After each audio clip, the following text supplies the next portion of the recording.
ನಮ್ಮದು ಇದರಿಂದ ನೀವು ಹೇಳಿದ ಒಂದು ಪಾಯಿಂಟಿಂದ ನಾನು ನಮ್ಮ ಸರ್ಕಾರಕ್ಕೆ ಹಾಗೂ ನಮ್ಮ ಎಜುಕೇಷನ್ ಮಿನಿಸ್ಟರ್ ಇವಾಗಿರ್ತಕ್ಕಂಥ ನಮ್ಮ ಮಧು ಬಂಗಾರಪ್ಪ ಅವ್ರಿಗೆ ಒಂದು ಸಜೆಷನ್ ಸರ್.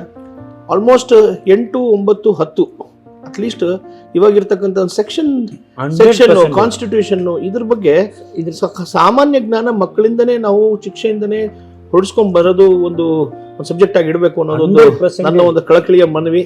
ನಮ್ಮ ಸಾಹೇಬ್ರ ಕಡೆಯಿಂದನೂ ಒಂದು ಕಳಕಳಿಯ ಮನವಿ. ನಾವಿಬ್ರು ಒಂದು ಮನವಿ ಇಡ್ತಿದ್ವಿ. ನಾವು ಇದನ್ನ ಎಲ್ಲಿ ಓದ್ತಿರೋ ಗೊತ್ತಿಲ್ಲ. But it's hour suggestion sir. 100% ನೀವು ತುಂಬ ಚೆನ್ನಾಗಿ ಹೇಳಿದ್ರಿ. ಈಗ ಎಲ್ಲರೂ ಹೇಳ್ತಾರೆ ಒಂದು ಸೆಕ್ಸ್ ಎಜುಕೇಷನ್ ಇಡಬೇಕು, ಅದ್ರ ಬಗ್ಗೆ ಅವೇರ್ನೆಸ್ ಪಡಿಸ್ಬೇಕು, ಈ ಥರ ಎಲ್ಲ ಹೇಳ್ತಾರೆ. ಅದು ಅದ್ರ ಬಗ್ಗೆ ತುಂಬ ಚರ್ಚೆಗಳು ನಡೀತಿದೆ. ಅದಕ್ಕಿಂತಲೂ ಪ್ರಾಮುಖ್ಯತೆ ಇರ್ತಕ್ಕಂಥದ್ದು, ಅದಕ್ಕಿಂತ ವೆರಿ ವೆರಿ ಇಂಪಾರ್ಟೆಂಟ್ ಇರ್ತಕ್ಕಂಥದ್ದು ನೀವು ಹೇಳಿದಾಗೆ ನಮ್ಮ ಸಬ್ಜೆಕ್ಟ್ಸಲ್ಲಿ 1ನೇ ಕ್ಲಾಸಿಂದನೇ ಕಾನೂನಿನ ಜ್ಞಾನವನ್ನು ತಗೊಂಡು ಕೊಡ್ತಕ್ಕಂಥದ್ದು, ಕಾನೂನಿನ ಎಜುಕೇಷನ್ ತರ್ತಕ್ಕಂಥದ್ದು ಬಹಳ ಮುಖ್ಯತೆ ಇದೆ. ಹೌದು, ನೀವೇನೇ ಮಾಡಿ ನಿಮ್ಮ ಕಾನೂನಿನ ಜ್ಞಾನ ನಿಮ್ಗಿಲ್ಲ ಅಂತಂದರೆ ನೀವು ಎಷ್ಟೇ ದೊಡ್ಡದಿದ್ರೂ ಕೂಡ ಕೆಳಗಡೆ ಎಳೆದು ಬಿಡುತ್ತೆ. ಹೌದು ಸರ್. ಇವತ್ತು ಕಾನೂನು ಬಹಳ ದೊಡ್ಡದಿದೆ ಸರ್. ಈಗ ನೋಡಿ, ನಿಮಗೆ ಮುಂಚೆ ನಮ್ಮ ಕೋರ್ಟ್ ಸಿಸ್ಟಮಲ್ಲೆಲ್ಲ ಹೇಗಿತ್ತು ಅಂತಂದರೆ ಕೋಟಿ ಕೇಸುಗಳು ಪೆಂಡಿಂಗಲ್ಲಿ ಇರ್ತಾ ಇದ್ವು. ಆಮೇಲೆ ಶಿಕ್ಷೆ ಪ್ರಮಾಣ ವರ್ಷಗಟ್ಟಲೆ ಕೇಸುಗಳು ಟ್ರಯಲ್ ನಡೀತಿತ್ತು. ಈಗೆಲ್ಲ ಬಹಳ ಚೇಂಜ್ ಆಗಿದೆ ಸರ್.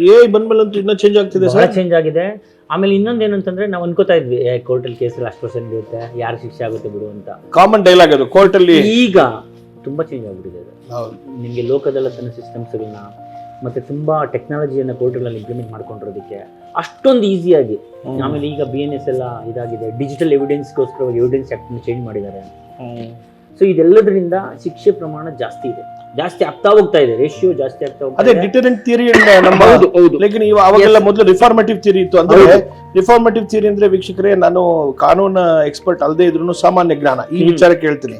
ಸಾಮಾನ್ಯ ಜ್ಞಾನ ಏನಂದ್ರೆ ರಿಫಾರ್ಮೇಟಿವ್ ಥಿಯರಿ ಅಂದ್ರೆ ಏನು, ಮೊದಲು ಶಿಕ್ಷೆಗಿನ್ನ ಅವನು ಬದಲಾಗ್ತಾನ ಅನ್ನುವಂಥದ್ರಲ್ಲಿ ಜಡ್ಜ್ಮೆಂಟ್ ಕೊಡ್ತಿದ್ರು. ಇವನಿಗೆ ಬದಲಾವಣೆ ಮಾಡಲಿ, ಯಾರು ಅಪರಾಧಿಗಳಲ್ಲ, ಯಾವುದೋ ಒಂದು ಕಾಲದಲ್ಲಿ ಯಾವುದೋ ಒಂದು ಕಾಲಘಟ್ಟದಲ್ಲಿ ನಡೆದೋಗಿದೆ, ಇವನಿಗೆ ಒಂದು ಪರಿವರ್ತನೆ ಮಾಡೋಣ ಅನ್ನೋದು ರಿಫಾರ್ಮೇಟಿವ್ ಥಿಯರಿ ಅನ್ನ ಪೂರ್ತಿ ನಮ್ಮ ಕಾನ್ಸ್ಟಿಟ್ಯೂಷನ್ ಅಲ್ಲಿ ಇದ್ದಂತ ಅಥವಾ ನಮ್ಮ ಎಲ್ಲಾ ಆಕ್ಟ್ ಗಳಲ್ಲಿ ಏನಿತ್ತು ಅಂದ್ರೆ it should be like reformation. ಅವ್ನು ಚೇಂಜ್ ಆಗ್ಬಹುದು, ಕಾದು ನೋಡೋಣ ಅಂತ. ಎಷ್ಟೋ ಜನಕ್ಕೆ ಅದನ್ನ ಬಿಟ್ಟಿದ್ದಾರೆ, ಅವ್ರು ಬದಲಾಗಿದ್ದಾರೆ ಅಂತ.